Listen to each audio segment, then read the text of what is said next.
now on, surprise shall be on my side. Are you ready, Lady Rosenkreuz?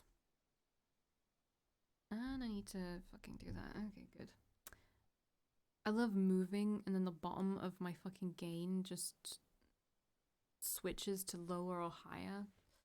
Anyway, pushing my sweat-drenched hair away from my eyes, I look up from the forge in the barrack armory, the newly crafted paralyzer in my hand. I am, and your guards?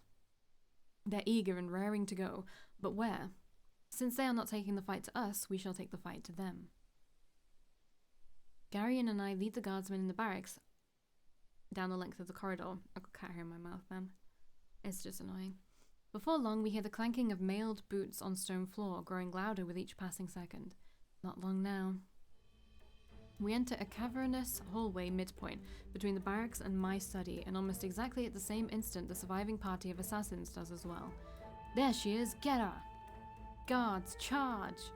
With these two battle cries, the fight commences. Though the assassins resist fiercely, they are outnumbered, especially when taking into account more than half of them are badly burned by the explosive darts I threw at them. The remaining ones fight like wild beasts brought to bay, and it takes us a great deal of effort and time to put them down one by one. I too join in the fight, saber of ice in my hand, slashing and thrusting away clear to reach the spellcaster commanding the assassins in the rear. Who, seeing the fight is going against his men, has turned around and is fleeing pell-mell down the hallway. I chase after him, grimly determined not to let him escape. You're not getting away so easily. I ready the paralyzer in my hands and brace myself. This one we absolutely have to take alive. Take that! I squeeze the trigger, watching the arc of pale blue electricity shoot from the crossbow, striking the spellcaster between his shoulder blades. Caught inside a coil of electricity, his body shudders and writhes as the paralyzer electrocutes him, frying his nerve endings and rendering his muscles into jelly. The electricity diminishes, fades. The assassin flops limply down, for a precious minute or so completely unable to move even a fingertip. Seize him. Garion and two guardsmen pin the prone assassin to the floor, binding his hands and feet in manacles. I hurry over, the cloth gag in my hand. Quick, gag him before he bites off his tongue. Garion takes the gag from me and forces the spellcaster's mouth open. As he does so, a glimmer of intelligence glints in the assassin's eyes, and he makes a broken croaking sound that might be a laugh. Funny, a Rosenkreuz. I put a hand on Garion's shoulder, restraining him. Sorry, but you're not allowed to die. The spellcaster gives no sign of having heard me. Instead, he makes that croaking sound again. I'd never have thought a Rosenkreuz putting magic chains on someone else. My heart freezes. Does he know about it? The petal markings on my neck, which have been hurting me the entire night, are now exquisitely painful. So burningly agonizing I find it hard to breathe, let alone think. He sticks out his tongue, teeth shining white. Quick! Garion stuffs the gag in just in time. The spellcaster's throat spasms wildly as he fights to spit the cloth out. Garion further winds another cloth band around the spellcaster's mouth, securing the gag inside fully. He grunts and looks at his handiwork with the knowing eye of a master craftsman. Not bad, that should stop him from getting up to mischief. He nods at the guard standing behind the assassin, who steps up and smashes his pommel hard into the spellcaster's head. The spellcaster ceases struggling and grows limp, swooning into a dead faint. Garion looks over his shoulder and frowns at me. What did he mean, a Rosenkreuz putting magic chains on someone else? Nothing. I don't know, I find my breathing growing shallower and shallower. My head is spinning, or the world is spinning. I cannot concentrate, cannot focus. The markings, like 1,000 red-hot daggers piercing my neck, sinking into my vulnerable flesh. I swallow the thick saliva that is suddenly filling my mouth. I'm afraid I'm not feeling... Lady Rosenkreuz. Oi, Lady Rosenkreuz. So well. I feel my legs buckle under me. The world turns dark. What? Did I die? Did I die? Alright, maybe not. Once upon a time, when the powers of magic had yet to be explored and the usage of alchemy was all but foreign, legend claims the world had been ruled by demons. Grotesque monsters that breathed fire across wooded landscapes, winged creatures that called upon storms in a heartbeat. These beasts terrorized the lands, devouring its people and destroying everything in their wake. No matter what warriors humanity sent forth, the demons could not be defeated, for no weapon could penetrate their skin and no armor could resist their claws. Even the magicians, mankind's strongest hope, stood no chance, for their magic were a fraction of the demon's might. Amidst the suffering rose a group of individuals, thereafter acknowledged as the world's first alchemists, for they created the homunculus. Homunculi were magical beings shaped from earth and water, graced with powers equal to that of the demons, yet donning the appearance of man. With a temperament as serene as their beautiful silver hair and magic as undeniably elegant as it was deadly, the homunculi defeated the demons and freed humanity from their reign of terror. But before the humans could rejoice, the homunculi turned their might against them. The weak fears the strong harbors greed.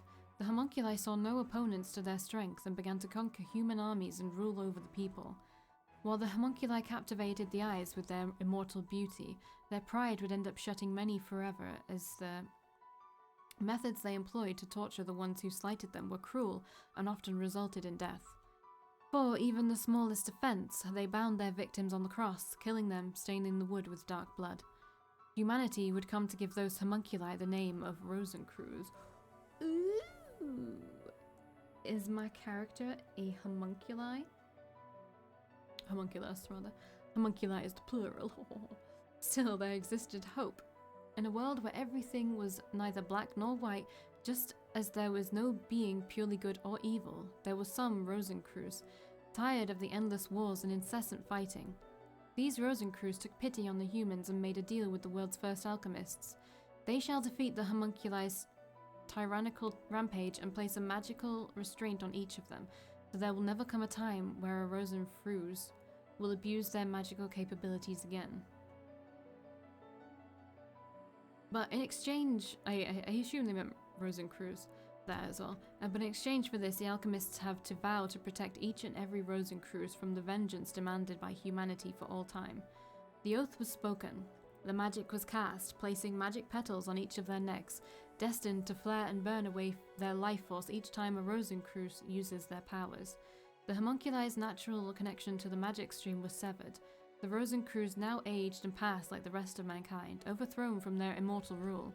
True to their words, the alchemists and many magicians united to protect the Rosenkreuz from public vengeance. The magic curse around their necks kept a secret ever since.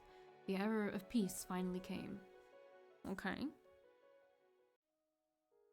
Father dabbed the handkerchief into the warm water before wiping away the sweat on my forehead as he finished telling the last of his story. The candlelight flickered nervously in the dark room, almost to the rhythm of the wind outside the windows. "What kind of spell did you cast today?" he asked in a low, somber voice. "A levitation spell," I replied. "Oh? What did you try to levitate?" I gave a low mumble, retreating under my warm blanket while staring at him with big eyes, in fear that he might scold me. He was always lenient towards Antonia and the others, but often scolded me for being a mischievous child. For a long time he said nothing, and I eventually gave in. "Tombamori, that naughty cat, stole my and Antonia's dessert," I complained in a high voice. "We chased him into the garden, but he climbed up the big tree, so we did too, but the branch broke. Antonia was terrified, so I casted the spell in a panic." I expected father to be angry, but he only chuckled. The corners of his mouth lifted as his eyes turned into crescent shapes. He had a warm disposition, but due to father's natural thick eyebrows and usual stern look, I knew most children found him scary. "Casting the levitation spell even though you're only 5 years old?" Father exclaimed with pride, as expected of my child. "You are not angry?" This was Tombamori's fault. Father shook his head, but Valkii. He smiled as he sat down on the bed, gently wrapping his fingers around my hand. "Levitating yourself and others is too great a burden. At most, your magic can only carry your own weight." "Is it because of the oath?" I pursed my lips into a big pout. "That's right. You fainted because you overdid it, Valkii. If you overuse your magic, the petal markings will choke you to death." With my brows furrowed, I closed my eyes, filled with stubbornness. That vow is no different from a curse. Couldn't they have done something aside from placing a collar onto themselves? I called it a collar, but it began to feel more like a noose. "Oh, what should they have done?" Father's voice was full of curiosity and amusement.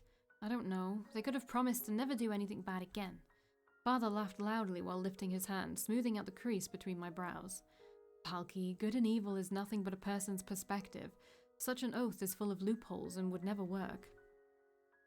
But father, even though we can use all 6 branches of magic, our own capacities are so much lower than that of the average person. Every magician at your workplace can call upon tidals and storms. We can't. Plus, we have to hide the meaning of the petal markings from outsiders, or it might bring destruction upon our clan. It's so unfair. Perhaps, he nodded. Then again, an oath is nothing more than a magic spell cast by a mage. There is no guarantee that it cannot be broken. However, Valkii, if a day ever comes when you find a way to break this spell, I hope you can remember why our ancestors made that promise in the first place. They exchanged their unlimited source of power for peace. Even if there may be many occasions you will find the restrictions around your neck to be a bother, the fact is that it's the price we gave in order to spend these restful days chasing cats and falling out of trees is something you can be proud of as a Rosenkreuz. Lady Rosenkreuz! Oi, Lady Rosenkreuz! I wake with a gasp. I am lying on the bed in my room. Judging by the bright sunshine streaming in from the window, it should be about midday. That means I had slept the morning away. Unconsciously, my hand moves to brush the petal markings on my neck. The skin is sensitive to the touch, but they no longer burn with that searing agony that had overcome me last night after last night's battle with assassins. I let my head fall into my palms. A dull ache throbs between my temples, which feel hot to the touch. A fever now would be fiendishly inconvenient. Lady Rosenkreuz? Sala. Her small form slips forward to stand in front of me. I gaze at the homunculus in a mixture of surprise and relief. I didn't notice you were there. I have been guarding you all the time while you slept, Lady Rosenkreuz. Their Highnesses were most concerned about your safety in these uncertain times. The princes, how are they, Sala? She breaks into one of her rare smiles. They are all well, as are Garion and his men. The malefactors inflicted next to no casualties on us last night, thanks to you. My apologies, Lady Rosenkreuz. I and Raphael were both planned to be absent from the castle last night and couldn't aid you in your times of need. Is this a mere coincidence? No matter, Sala. Where are the princes now? They are in the dungeon. The dungeon? What on earth are they doing there? You should be resting, Lady Rosenkreuz. Please do not exert yourself. It's that assassin, isn't it? The one we captured. They're interrogating him. You mustn't stress or worry. They started without me. Sala sighs. Would it do any good, Lady Rosenkreuz, for me to tell you that you ought to lie back down on the bed? Clear your mind of stressful thoughts and adhere to a strict regimen of recuperation for the rest of today? I had managed to put on most of my court attire by the time Sala finished making her speech. I can never get this knot to go through properly. Help me with it, won't you, Sala? There. How far have they gotten, do you know? Oh, but I suppose if you've been here all the while. The interrogation hasn't begun yet. But I thought you said... I merely advised you where the princes are. Now her smile had just the faintest trace of impishness in it.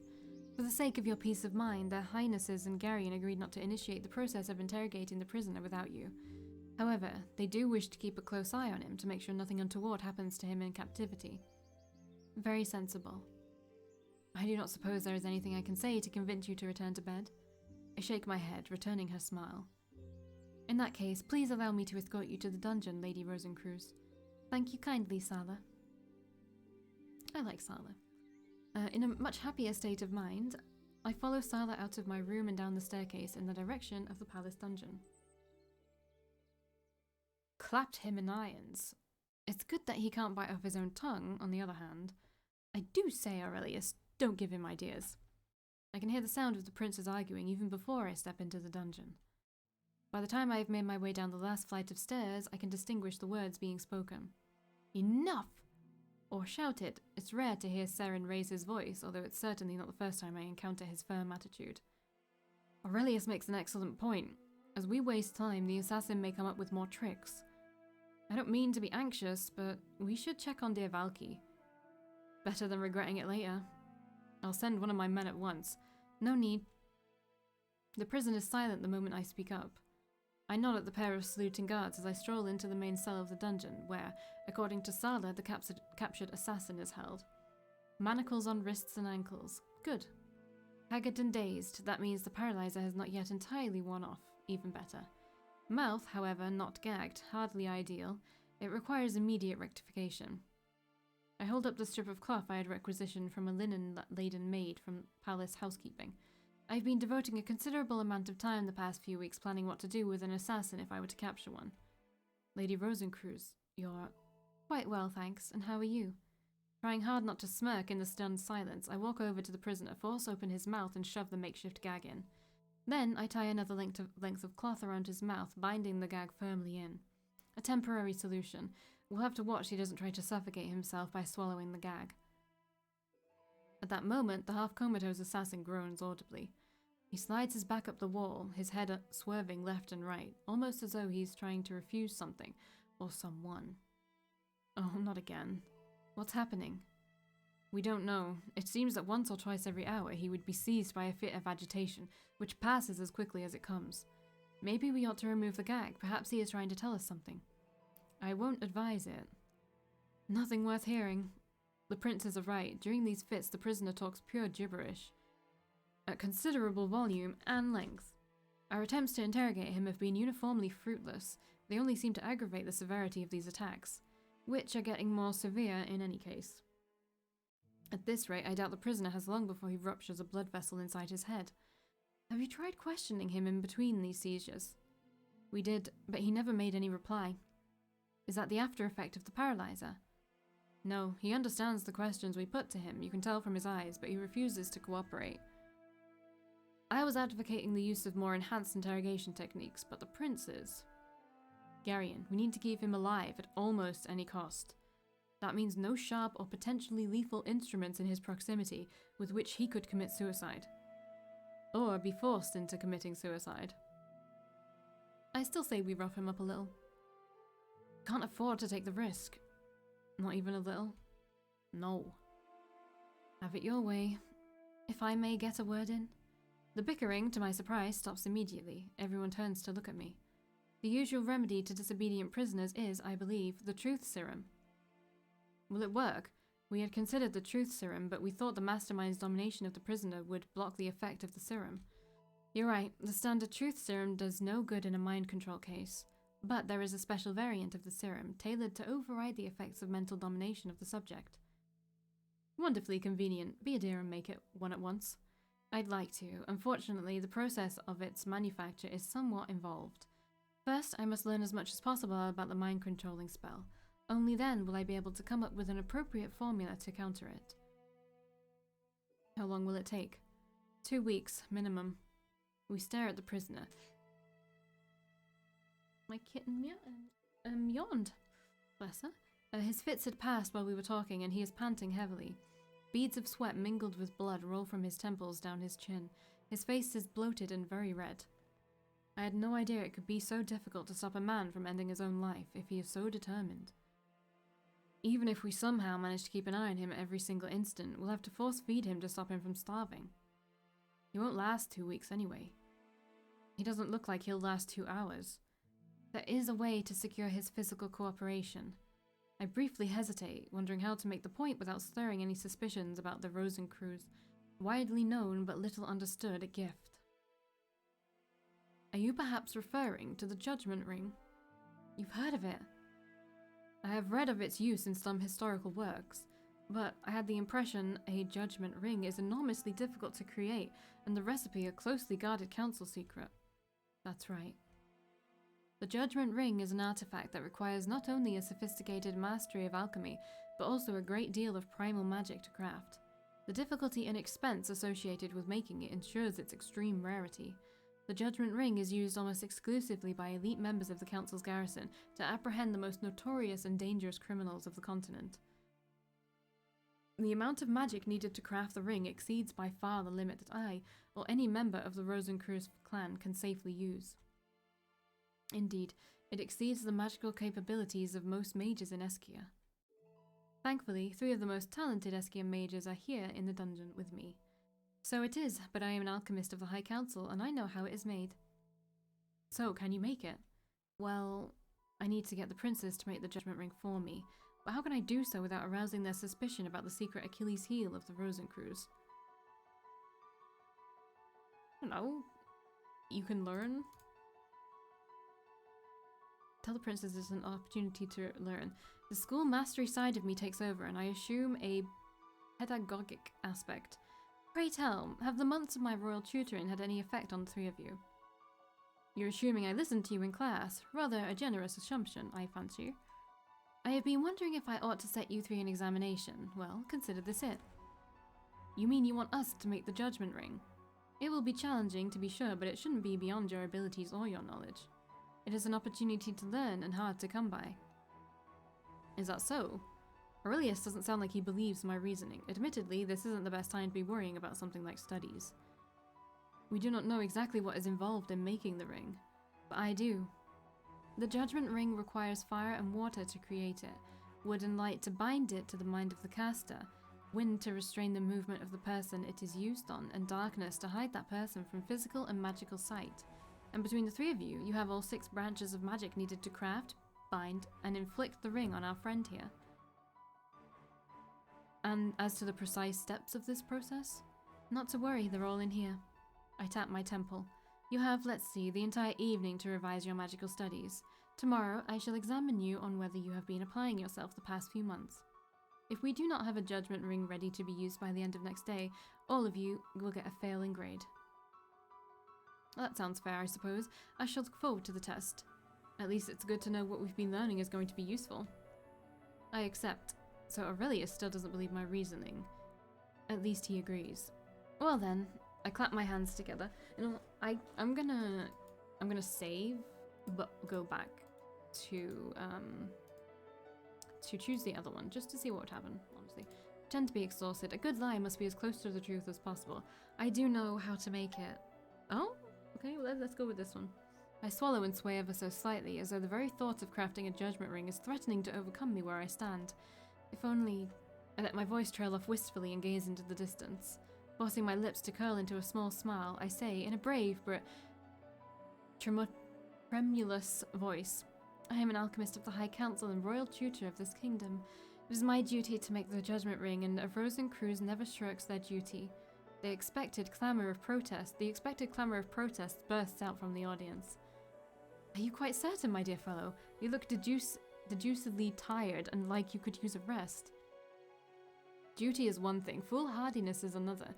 You do no one any favours by straining yourself overmuch. My brother is right, you aren't in any shape to create anything as demanding as a judgment ring. The printers are right, you should be sleeping, not undertaking works of high alchemy. But we still need a way to deal with the prisoner. You'll let me overrule you this once, won't you? My brothers and I will be able to create the artifact if you guide us. The prince's firm attitude and genuine concern makes me feel almost sorry for tricking them. However, I feel extremely reassured knowing everyone to be on my side. Aiming a thought of gratitude at them, I nod while giving a weak smile. Okay, let's have a look at the grimoire.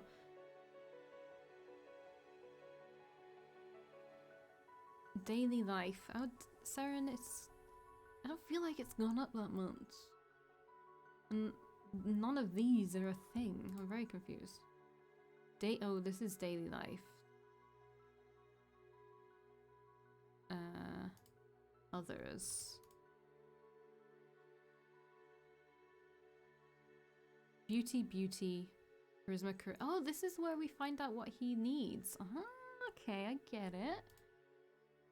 So Nazir needs leadership. Intelligence. Is that it? Right. Aurelius wants combat. I'm gonna leave off on the combat for now. And go for something else. An etiquette and intelligence. They all want intelligence, apparently. I give them a weak smile. Your Highness, Garion, you have my thanks. In the meantime, I assume we also mustn't neglect assembling the ingredients needed for making that special truth serum of yours. Right, the potency of the judgment ring degrades over time, and faster the stronger the target it is used on. Ow. For this assassin, reinforced as he is by a mysterious mind-controlling mastermind, I reckon 2 weeks and no more at the maximum. That means we'll have to press on at full speed with the truth serum and have it at hand within a fortnight. I need to cram the books as much as possible to ensure I make it in time. Give me the ingredient list and I'll have my quartermasters scour their stores at once. Much obliged, my Lord Marshal. Now that we all know what we need to do, let's get on with doing them, shall we? So we're still keeping this guy alive for a while. Fair enough. still don't have any for... I'm not missing anything, right? I'm not like missing being able to move anywhere. No, I'm not. Okay.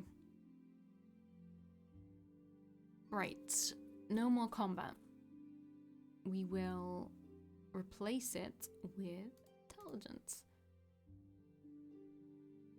And everyone else... Wait, let me... I don't think we can create these yet. Yeah, because Seren hasn't got the skills yet, but he should soon. So I guess this is just what we're gonna have to do. Saving time. This one. I'm actually really quite enjoying this, even though there's like not been much romance to speak of. In fact, they don't even seem that bothered with me, which kind of sucks. Like, I don't know, when does the person we have the most affection with start coming in and doing things? I don't know. Anyway. Alright, start. I disagree with this one entirely. Start. Yes. Again, I disagree with you. I just disagree, you know? Sometimes you just have to disagree. Crap. Super crap. Okay. But also, no. I know it can do better than that, is the thing. 5, 4, 2. That's an extreme no from me. I'm gonna pause until I get the one I want. I instantly got the one I want on the next go, so that was a bit of a waste of a pause, but so you're a fan. You are learning fire for a reason. You are learning these for a reason, and I think you almost have enough for me to do something new in the next time. Okay. I woke up this morning with exhaustion weighing on me, as though I failed to get a wink of sleep last night. Unfortunately, I know the cause for my weariness is purely mental rather than physical and not quite easy to be cured. It has been a week since I've started on the preparations of the truth serum for the assassin we've captured, and a week of minimal success despite my best attempts. The task proves to be much more challenging than I expected, and it appears to require a deeper understanding of mind-controlling magic, which is precisely what I lack. I've scoured the library for books that may be of help, but I come away empty-handed. At this stage, I'm at a loss to proceed further. I reach for the cup of tea resting on the end table, taking a sip. The familiar taste lingering on my tongue as the warm liquid slides down my throat soothes my frayed nerves slightly, but a sigh still leaves my mouth when the worrying thoughts continue to dominate my mind. Pardon me, Lady Rosenkreuz, has the tea gone cold? I blink, taking a moment to realize that Raphael must have caught me sighing into the cup, and assumed I was displeased. No, not at all. The tea is wonderful as usual, and I certainly didn't mean to be unappreciative of your excellent brewing skills. He smiles, but the concern doesn't fade from his eyes. I'm glad you are pleased with the tea, although, frankly put, is there anything I could possibly help with?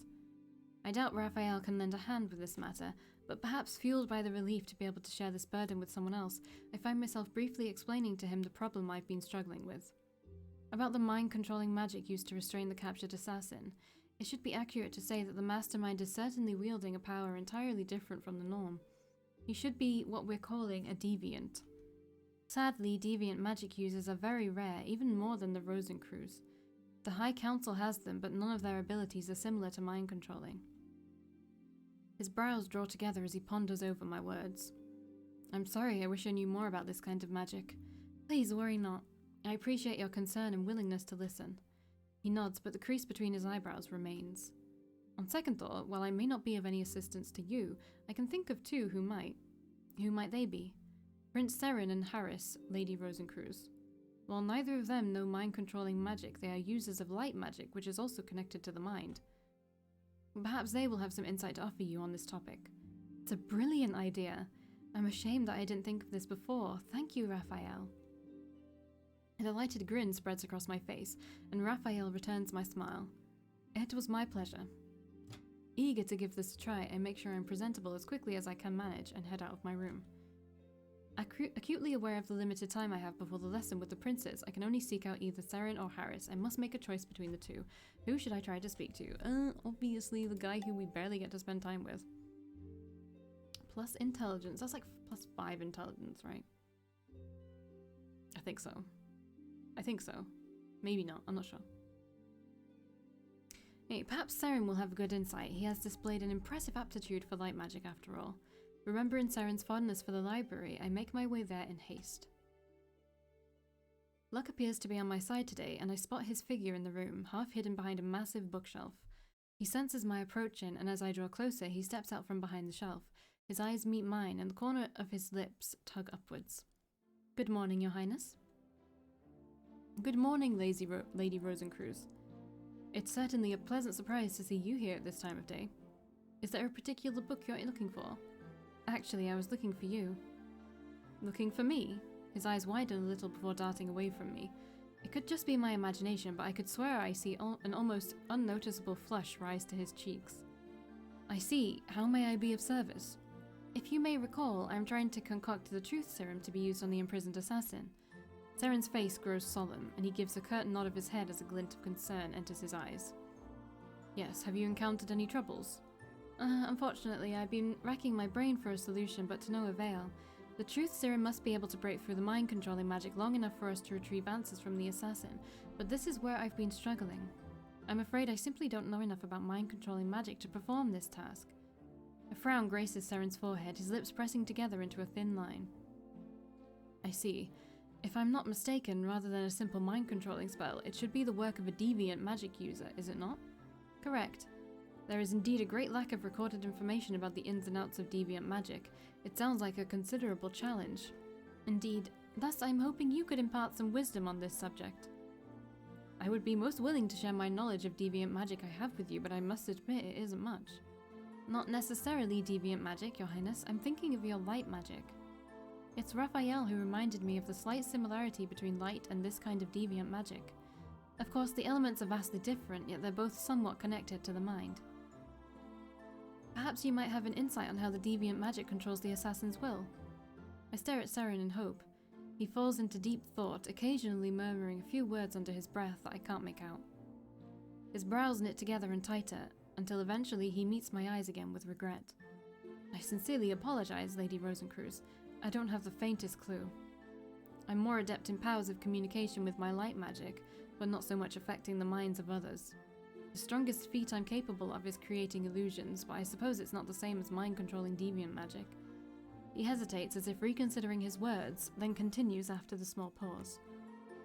At times, if my aptitudes are particularly strong, I can, to a certain extent, sense people's feelings. But even then, it's still quite far from controlling their thoughts and emotions. My face falls in disappointment and I can't hold back a sigh.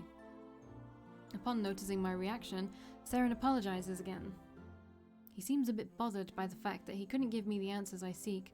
A twinge of guilt rises within me and I offer him a reassuring smile. Please don't worry, it was a move out of desperation anyway. I'm well aware that deviant magic is an unusual class of its own and quite difficult to be understood. Thank you for humoring my questions, Your Highness. Please don't mention it. If only I were more useful and could provide the information you desire.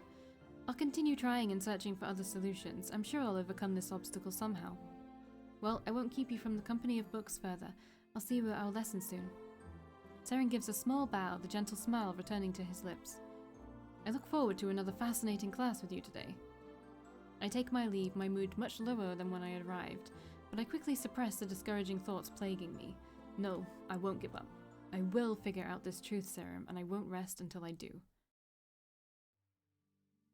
Alright, well, let me have a look if us going to see him even made him like us anymore. Maybe? I can't tell. I really can't tell. I wish there was a percentage meter here or something. Nazir doesn't like us, and Aurelius just doesn't like us at all, really, does he? No new missions? Really? Right, can we create... Aurelius can do this. Let's do it. We got an iron bar. Can we create this yet? Seren can do it. Let's synthesize it. Thank you for the healing salve. I don't know, I just feel like it would be important to have items. We can also synthesize this, so let's just do it. Just in case we need another bomb. Alright, classes time. Right. you are making the noodle soup, right, Saren? What is it again? I call it noodle soup. It's noodle stew. Alright, so you need wind and water. Is that what you are learning currently? Wind and water, it is. Okay. Water is at 6, wind is at 7. What are we doing? This is fine, right? Okay, we are in fact saving though. And I will come back when I have the desired outcome. See ya!